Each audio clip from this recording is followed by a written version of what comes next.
ci aspettavamo più spettacolo e squadre che più a viso aperto si affrontassero. Qui Severini trova lo spazio per baciare il palo e mettere dentro il primo tiro serio in porta dell'Alitalia Calcio. È trasformato dalla scarpa d'oro, 1-0.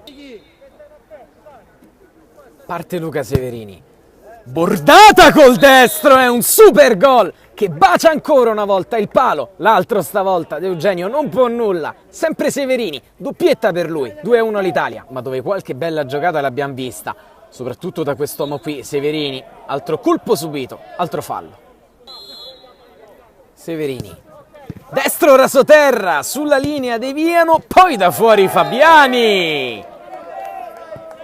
3-1 all'Italia Calcio, ha segnato il numero 27 Valentino Fabiani. Colpo durissimo ora da digerire per i ragazzi in maglia rossa. Il suo tentativo di cross rasoterra, lì davanti solo De Michele e Severini, corrono invece con il contropiede dell'Italia. Occhio, Severini in area, una sentenza, da lì non sbaglia praticamente mai. 4-2 all'Italia, tripletta di Severini.